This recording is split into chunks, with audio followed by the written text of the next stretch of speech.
Agora a gente muda de assunto para falar sobre procrastinação. Se por um lado adiar uma tarefa pode oferecer até uma sensação de alívio, por outro, esse comportamento rapidamente pode se transformar em fonte de angústia e de ansiedade, não é?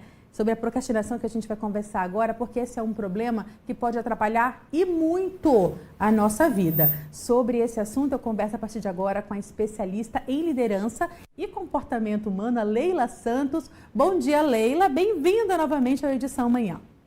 Bom dia, Juliana. É um prazer estar aqui de volta, é um prazer estar aqui com a sua audiência também, para falar, né, de um tema que pega todo mundo no sapato, não é? Com toda certeza. E a gente já começa, eu queria que você explicasse para o nosso público, já explicando o que é essa tal de procrastinação e se ela é a mesma coisa que preguiça ou não. Essa é uma dúvida bem comum, não é? Procrastinação nada mais é do que o ato de deixar para fazer algo depois, não é? Seja de forma consciente, ou seja, eu digo, eu vou deixar isso para depois, uma hora eu faço, como também aquele comportamento onde a gente se ocupa até não ter tempo para fazer o que precisa ser feito. Então, a procrastinação, ela nada mais é de que essa lacuna entre a minha intenção e, de fato, a realização, não é? E não é preguiça. Esse é um ponto importante. A procrastinação, ela é um fenômeno natural do ser humano. Nós temos alguns mecanismos no nosso cérebro que nos levam a procrastinar de uma forma natural. Por exemplo, evitar algo chato, não é? Eu não quero passar por uma situação chata, eu não quero trabalhar numa coisa difícil. Então, o meu cérebro tende a me afastar daquilo que me causa desconforto. Por outro lado, me atrai, me aproxima daquilo que é gostoso de fazer. Por isso que, às vezes, a gente fica se ocupando com muitas coisinhas ali que no dia a dia acabam nos afastando mesmo do nosso objetivo, daquilo que precisa ser feito. Quando isso, então, se torna um problema, já que é algo até comum, digamos assim, todo ser humano passa por isso, quando isso se torna um problema de fato, atrapalha a nossa vida? Olha, quando a procrastinação começa a virar uma coisa recorrente, eu diria até crônica, a gente precisa prestar atenção. Porque às vezes pode ser, você procrastina em uma determinada área da sua vida. Às vezes no trabalho você vai bem, você não procrastina, mas, por exemplo, procrastina com itens da sua casa, da sua saúde, né, enfim, da sua organização pessoal. Agora, quando isso se torna um padrão em todas as áreas da sua vida, você realmente não consegue mais começar e concluir as coisas, ou muitas vezes nem começar, é um sinal de atenção. Existem aí alguns fatores psicológicos e emocionais associados que realmente sinalizam que você deveria procurar ajuda. A procrastinação comum, ou seja, ela pode ser consciente, por exemplo, eu priorizo algo na minha vida e digo, isso aqui não é tão prioritário, eu vou deixar para depois, ok, mas quando eu nunca consigo dar o primeiro passo, é sinal que a gente precisa buscar ajuda. Então, existem tipos diferentes de procrastinação. Sim, existem. E uma das coisas que é bem importante é a gente identificar qual é o nosso padrão. Por que a gente procrastina, Então, a gente tem procrastinação que tem origem no nosso perfeccionismo. Eu tenho tanta vontade de fazer tudo bem feito que eu não consigo avançar. Então, eu vou adiando, porque não está bom, porque eu não sei o suficiente, porque eu não tenho todos os recursos que eu gostaria de ter para fazer aquilo de forma perfeita.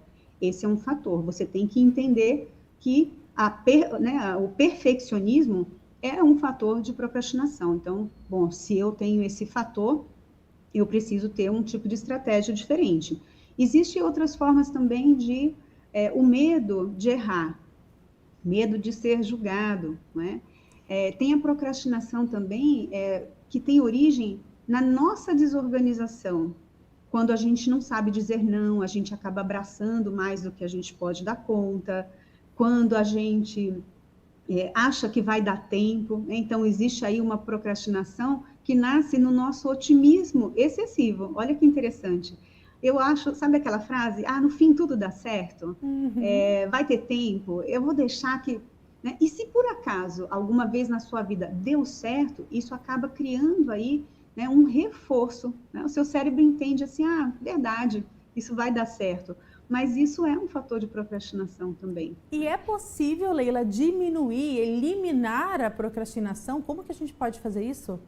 Isso. A primeira coisa é a gente desenvolver esse nível de autoconsciência e autoconhecimento. Né? Então, pegar aí uma coisa que você está empurrando com a barriga faz tempo, né? E começar a se perguntar, por que isso está acontecendo? Eu estou com medo de alguma coisa, de dar errado? Eu estou confiante porque eu vou ter tempo para fazer, mas eu não calculei direito? Autoconsciência é bem importante. Eu entender qual é a causa que me leva a procrastinar. Se você não consegue ter esse nível de autoconsciência, é importante conversar com outras pessoas que convivem com você, para ouvir o que elas entendem disso, não é? Ou mesmo procurar um psicólogo, um terapeuta, para que você possa investigar as causas da procrastinação.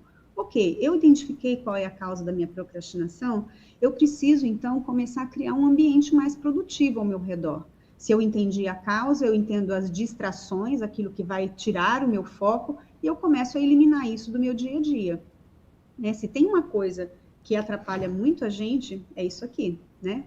É a gente ficar preso em notificação, né? Celular, toda hora querer checar alguma coisa. Então, se livrar das distrações, esse é um ponto. Depois, realmente, criar a sua lista de prioridade. O que eu preciso fazer? E, às vezes, a tarefa pode ser muito grande, isso desanima, não é? Porque eu fico com medo de tanta coisa ou de uma complexidade. Pegue aquela tarefa que é grande, divida em pedacinhos. Cada pedacinho que você concluir, né, é motivo de você celebrar, de você se reconhecer. E essa motivação, ela vai surgindo ao longo do tempo, mas você precisa dar o primeiro passo. Você precisa ter pelo menos uma pequena vitória na direção daquilo que você quer, para que você possa ir, né, se motivando ao longo do processo. Muito Outra obrigada, coisa viu, Leila? A gente precisa avaliar nossa evolução, né? Sim, Ju. E comemorar o que você disse, né? Isso é o mais importante.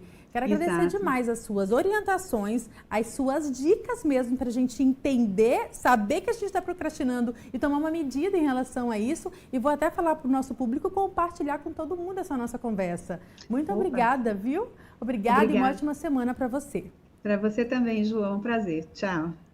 Tchau, tchau, Leila. Sempre bem-vinda aqui. Pois é, gente, se você se viu nessa situação, já sabe o que fazer. E se você conhece alguém que também está nessa situação, compartilha essa entrevista. Você encontra daqui a pouquinho no nosso canal do YouTube, já está o endereço aqui para você. Todo mundo merece saber como se livrar dessa tão temida procrastinação, que é um atraso de vida, né, gente? Literalmente.